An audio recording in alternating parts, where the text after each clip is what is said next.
Bismillahirrahmanirrahim. Assalamualaikum warahmatullahi wabarakatuh. Salam sehat dan bahagia selalu untuk kalian semuanya. Pembelajaran kita pada kali ini masih mempelajari mengenai jurnal penyesuaian. Untuk itu saya ulas lagi bahwa jurnal penyesuaian itu disusun sebelum kita membuat laporan keuangan. Dasarnya adalah neraca saldo. Manakala neraca saldo itu sudah sesuai dengan kondisi yang sebenarnya, maka sebetulnya laporan keuangan itu bisa langsung kita buat. Akan tetapi manakala neraca saldo masih ada beberapa akun yang belum menunjukkan kondisi yang sebenarnya, maka perlu mengupdate data neraca saldo tersebut dengan cara menyusun jurnal penyesuaian, sehingga nanti menghasilkan neraca saldo yang update sesuai dengan kondisi yang sebenarnya, sehingga laporan keuangan yang kita buat juga valid atau sesuai dengan kondisi yang sebenarnya.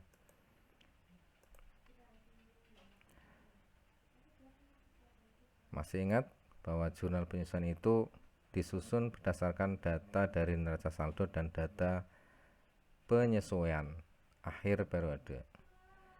Ini data neraca saldo, yang sebelah kanan adalah data penyesuaian. Manakala terdapat data penyesuaian mengenai akun-akun ini, maka kita wajib menyusun jurnal penyesuaian. Oleh karena itu, jurnal penyesuaian itu disusun pada akhir periode dengan cara membandingkan data neraca saldo dengan data penyesuaian akhir periode. Ada beberapa akun yang mengalami penyusutan yang pada pertemuan sebelumnya kita sudah membahas pada poin 1 sampai dengan poin 4. Ini sudah kita bahas pada pertemuan sebelumnya. Nah, pada pertemuan kali ini kita akan bahas akun-akun yang mengalami penyesuaian yang poin ke-5 sampai dengan ke-7, yaitu beban dibayar di muka, kemudian perlengkapan dan pendapatan diterima di muka. Baik, kita langsung ke beban dibayar di muka. Apa itu beban dibayar di muka atau biaya dibayar di muka? Yaitu biaya atau beban yang dibayarkan untuk beberapa periode yang akan datang. Misalnya kita membayar beban sewa untuk sekaligus 2 tahun yang akan datang, membayar asuransi untuk 10 bulan yang akan datang, atau membayar iuran untuk 5 bulan yang akan datang. Nah, ini ada beberapa bulan-bulan yang sebetulnya belum kita lewati, belum kita nikmati, tapi sudah kita bayar. Itulah yang disebut dengan beban atau biaya dibayar di muka. Biaya dibayar di muka ini karena sudah kita bayarkan, maka akun ini termasuk akun harta. Sekali lagi, akun beban dibayar di muka termasuk akun harta. Ini kita contoh. Biaya sewa dibayar di muka. Pada tanggal 1 Oktober 2020, perusahaan menyewa gedung dengan biaya 12 juta untuk 1 tahun. Dicatat pada akun biaya sewa dibayar di muka pada tanggal 1 Oktober. 1 tahun itu berlaku sampai dari 1 Oktober sampai 30 September 2021. 1 Oktober 2020 sampai 30 September 2021. Nah, sejalan dengan waktu yang dibayarkan itu, ada bagian waktu yang melewati tahun berikutnya. Jadi 3 bulan itu berada di 2020, kemudian yang 9 bulan ini berada di tahun 2021. Yang berada di tahun 2020 inilah yang disebut dengan biaya sewa. Kenapa sampai 31 Desember saja? Karena pada tanggal 31 Desember kita menyusun laporan keuangan. Nah, data-data yang berada pada tahun itu kita kumpulkan, termasuk biaya-biaya tadi. Jadi biaya yang kita bayarkan yang sampai dengan 31 Desember kita akui sebagai beban, yang melewati 31 Desember atau melewati tahun berikutnya kita catat sebagai biaya yang dibayar di muka. Maka dari contoh soal ini, biaya sewa gedung 3 bulan inilah yang disebut dengan biaya sewa, yaitu 3/12 kali 12 juta sama dengan 3 juta. Sisanya disebut sewa dibayar di muka. Berapa bulan ya? Kita hitung dari 31 Desember atau 1 Januari sampai dengan 30 September. Ada 9 bulan. 9/12 kali 12 juta, 9 juta. Nah, inilah yang harus disesuaikan. Ketika mencatat 12 juta sebagai biaya sewa dibayar di muka, padahal sebetulnya sewa dibayar di muka adalah hanya 9 juta. Maka angka 12 juta ini harus kita kurangi 3 juta supaya menunjukkan biaya sewa dibayar di muka yang sesungguhnya. Sehingga jurnal penyesuaiannya adalah biaya sewa gedung 3 juta dan sewa gedung dibayar di muka 3 juta.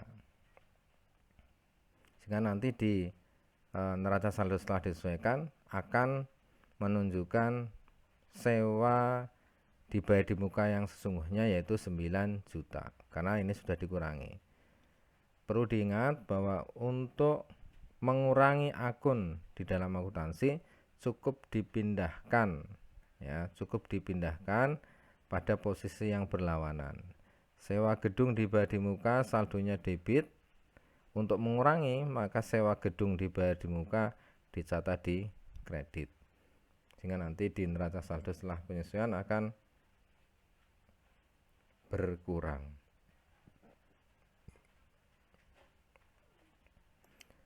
Selanjutnya yang berikutnya adalah perlengkapan. Nah, ini perlengkapan ikut disusutkan karena perlengkapan itu sifatnya adalah habis pakai. Sehingga antara data neraca saldo dengan data perhitungan fisik ini ada perbedaan. Ya, sehingga harus disesuaikan antara catatan dengan kondisi yang sebenarnya. Jurnal penyesuaian untuk akun perlengkapan disusun dengan cara menghitung jumlah perlengkapan yang terpakai atau dipakai atau digunakan. Kemudian bandingkan jumlah perlengkapan yang tercatat di neraca saldo dengan jumlah perlengkapan yang terdapat di data penyesuaian. Ketika akun perlengkapan di neraca saldo lebih besar daripada jumlah perlengkapan yang ada di data penyesuaian, maka perlengkapan harus dikurangi. Ya, jadi sekali lagi kita membandingkan data jumlah perlengkapan yang ada di catatan neraca saldo dengan jumlah perlengkapan yang ada di neraca. Kalau di neraca saldo lebih besar, maka harus dikurangi. Contoh, pada tanggal 31 Desember, perhitungan fisik perlengkapan menunjukkan bahwa perlengkapan yang tersisa adalah 760.000. Ya, jadi setelah dihitung fisik, perlengkapannya tersisa 760.000. Contoh, perlengkapan di neraca saldo 2 juta. Setelah dihitung fisik, perlengkapan yang tersisa tinggal 760.000. Maka perlengkapan yang digunakan adalah 1.240.000. Oleh karena itu, perlengkapan yang ada di neraca saldo tadi sebesar misalnya 2 juta harus kita kurangi dengan perlengkapan yang digunakan yaitu 1.240.000, supaya nanti di neraca saldo setelah penyesuaian menunjukkan angka 760.000. Nah, cara menguranginya, perlengkapan dicatat di kredit. Karena saldo normal perlengkapan ada di debit, supaya berkurang perlengkapannya dicatat di kredit. Debitnya beban perlengkapan 1.240.000, perlengkapan di kredit 1.240.000. Ya, kita kurangi 1.240.000. Supaya apa? Supaya nanti di neraca saldo setelah penyesuaian perlengkapannya tinggal 760. Baik, itu perlengkapan. Yang terakhir adalah akun pendapatan diterima di muka. Apa itu pendapatan diterima di muka? Yaitu pendapatan yang belum menjadi haknya tetapi sudah diterima. Misalnya kita menerima pesanan, ya, menerima pesanan. Pesanan itu belum kita kerjakan tapi sudah diterima pembayarannya. Itu dicatat sebagai pendapatan diterima di muka, dan ini dilaporkan sebagai utang. Ya, jadi kalau kita menerima pendapatan diterima di muka itu sebetulnya kita memiliki tanggungan utang. Utang apa? Utang untuk menyelesaikan pekerjaan itu tadi. Jadi sekali lagi, pendapatan diterima di muka itu adalah pendapatan yang belum menjadi hak kita tetapi sudah diterima. Nah, pada akhir periode pendapatan diterima di muka ini dibandingkan dengan data penyesuaian yang ada. Sekali lagi, kita membandingkan data neraca saldo dengan data penyesuaian.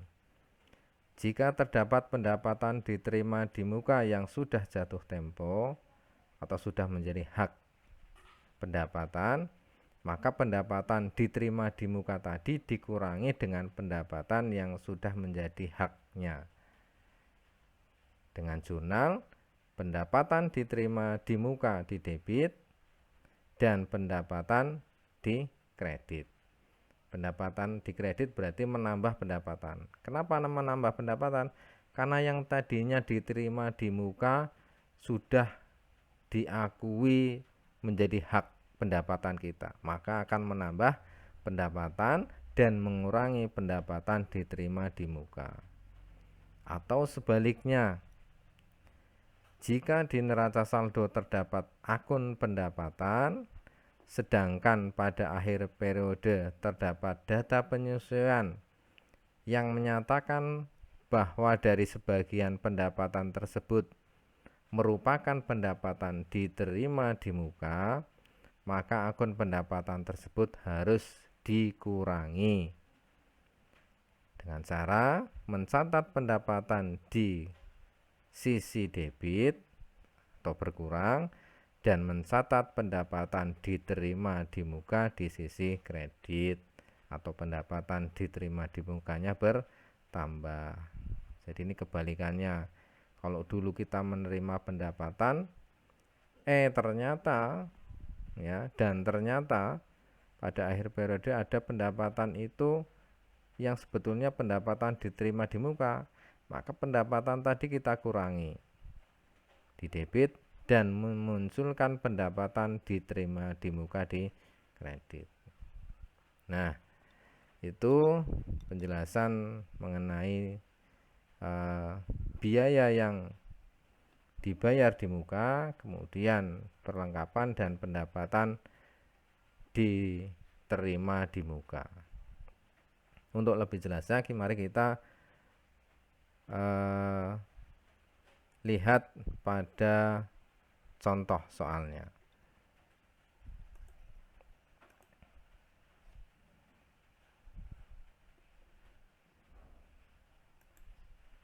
Nah, masih pada salon cantik neraca saldo 31 Desember 2019. Kalau pertemuan kemarin kita mengerjakan poin A sampai E, maka pertemuan kali ini kita mengerjakan poin F sampai H. Data penyusuan per 31 Desember 2019 menunjukkan untuk yang F, sewa dibayar di muka sebesar 12 juta. 12 juta ini mana? Nah, ini adalah untuk jangka waktu 6 bulan terhitung tanggal 1 November 2019. Untuk yang G, perlengkapan yang tersisa sebesar 1.100.000. Yang H, pendapatan diterima di muka sebesar 760. Baik, kita selesaikan untuk yang F dulu. Sewa dibayar di muka sebesar 12 juta adalah untuk jangka waktu 6 bulan terhitung 1 November 2019. Maka pembahasannya adalah sebagai ilustrasi, 1 November 2019 kita membayar sewa 12 juta untuk 6 bulan. Maka kita hitung, kita analisis. Dari 6 bulan itu 2 bulan adalah kita catat sebagai beban sewa yang berada di tahun 2019. Yang 4 bulan yang di tahun 2020 ini kita catat sebagai sewa dibayar di muka. Jadi antara tanggal 1 November 2019 sampai 31 Desember 2 bulan merupakan bagian dari beban sewa, yaitu sebesar 6 juta. Dari mana? Dari perhitungan 2/6, 2 bulan per 6 bulan kali 12 juta sama dengan 4 juta. Ya, 4 juta. Ini 4 juta.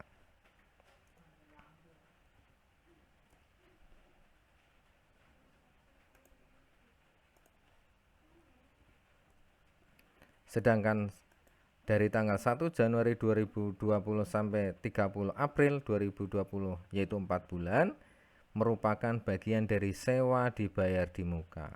Kenapa? Karena bulan-bulan ini belum kita jalani atau masih tahun depan.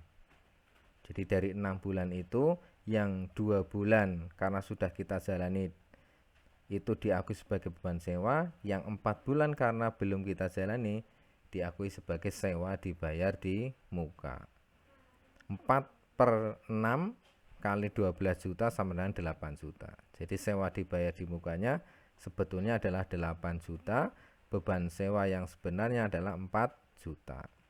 Nah, dari perhitungan tersebut lalu kita bandingkan dengan data neraca saldo. Di neraca saldo tercatat sewa dibayar di muka 12 juta. Kita lihat. Ini. Sewa dibayar di muka 12 juta. Ingat ya, sewa dibayar di muka 12 juta. Padahal dari perhitungan ini sewa dibayar di muka itu hanya 8 juta. Saya ulangi, di neraca saldo tercatat 12 juta, padahal hasil dari perhitungan kita sewa dibayar di mukanya itu hanya 8 juta. Maka data sewa dibayar di muka pada neraca saldo ini kan terlalu besar. Tercatat 12 juta padahal sebenarnya 8 juta. Harus kita kurangi. Berapa? Supaya menjadi 8 juta, kurangi 4 juta dengan membuat jurnal penyesuaian beban sewa di debit 4 juta, sewa dibayar di muka di kredit 4 juta. Kenapa sewa dibayar di muka di kredit? Untuk mengurangi ini yang di debit. Ya, saya katakan tadi bahwa untuk mengurangi di dalam pembukuan akuntan atau akuntansi dilakukan dengan cara menulis akun tersebut pada posisi sebaliknya. Jika di neraca saldo tercatat debit, maka untuk mengurangi akun tersebut kita catat di kredit. Paham ya? Maka akan kita catat di jurnal penyesuaian, ini tanggal 31, beban sewa di debit 6 juta, sewa dibayar di muka, maaf ini bukan 6 juta, 4 juta. Ya. 4 juta. Saya ulangi, beban sewa di debit 4 juta dan sewa dibayar di muka di kredit 4 juta. Bisa dipahami ya? Sekali lagi, kita bandingkan catatan di neraca saldo dengan perhitungan kita, analisis tadi. Di neraca saldo sewa dibayar di muka 12 juta. Padahal perhitungan kita sewa dibayar di muka hanya 8 juta. Maka harus dikurangi 12 juta itu, dikurangi 4 juta. Sewa dibayar di muka debit 4 juta. Nah, beban sewa di debit 4 juta, sewa dibayar di muka di kredit 4 juta. Yang kedua, untuk yang perlengkapan, yang G. Nah, kita ke perlengkapan. Perlengkapan yang tersisa sebesar 1 juta. Kita bandingkan perlengkapan di neraca saldo sebesar 4.200.000. Sisa perlengkapan 1.100.000. Maka perlengkapan yang digunakan atau yang terpakai adalah 3.100.000. Jumlah perlengkapan yang terpakai 3.100.000 inilah yang digunakan untuk mengurangi perlengkapan ini, agar nantinya akun perlengkapan menunjukkan jumlah 1.100.000 sesuai dengan ini, sesuai dengan data penyesuaian. Di data penyesuaian perlengkapannya 1.100.000, di sini 4.200.000, maka harus kita kurangi 3.100.000. Ya, 3.100.000 itu kita anggap sebagai perlengkapan yang digunakan. Maka jurnal penyesuaiannya adalah beban perlengkapan di debit 3.100.000, perlengkapan di kredit 3.100.000. Nah, kalau dicatat di kolom jurnal penyesuaian, di form jurnal penyesuaian akan tampak seperti ini. Tanggal 31, beban perlengkapan debit 3.100.000, perlengkapan di kredit 3.100.000. Paham ya? Baik, itu untuk perlengkapan. Untuk yang H, pendapatan diterima di muka sebesar 760.000. Pendapatan diterima di muka sebesar 760.000. Pada neraca saldo, pembahasannya, pada neraca saldo, pendapatan jasa menunjukkan 29.760.000. Nah, di sini tidak menunjukkan pendapatan diterima di muka. Di neraca saldo hanya menunjukkan pendapatan jasa sebesar 29.760.000. Sedangkan pada data penyesuaian terdapat informasi bahwa pendapatan diterima di muka sebesar 760.000. Hal ini menunjukkan bahwa pendapatan jasa sebesar 29.760.000 itu terdapat sejumlah 760.000 yang merupakan pendapatan diterima di muka atau belum menjadi hak pendapatan.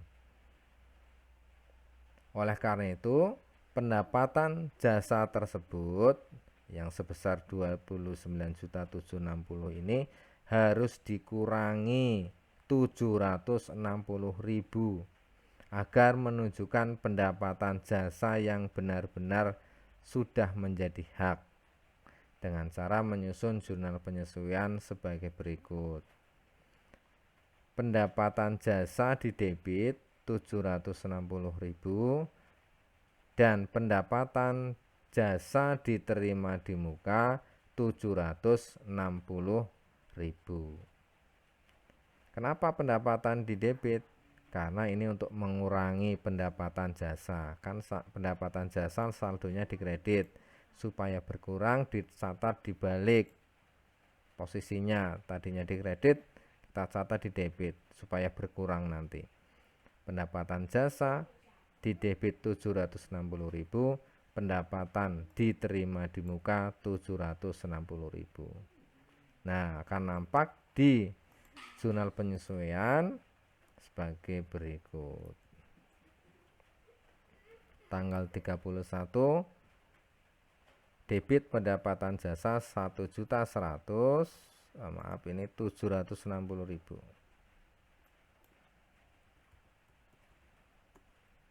Dan pendapatan diterima di muka dikredit 760.000. Nah, ini kalau dijumlah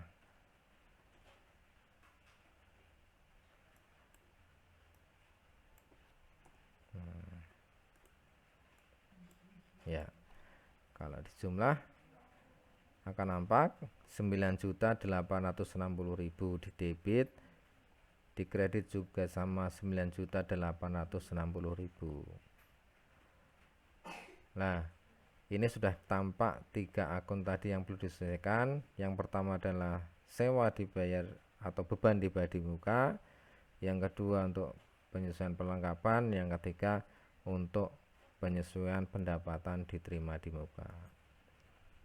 Baik, itu yang perlu saya sampaikan. Sekali lagi kita simpulkan bahwa untuk menyusun jurnal penyesuaian tadi, kita bandingkan data di neraca saldo dengan data di penyesuaian. Kalau di neraca saldo lebih besar, maka harus dikurangi. Ya. Caranya mengurangi, ketika di neraca saldo posisinya di debit, maka di jurnal penyesuaian dicatat di kredit. Atau sebaliknya, jika di neraca saldo di kredit, maka untuk mengurangi, jurnal penyesuaiannya dicatat di debit. Ya, contoh ini tadi. Yang terakhir pendapatan jasa diterima di muka.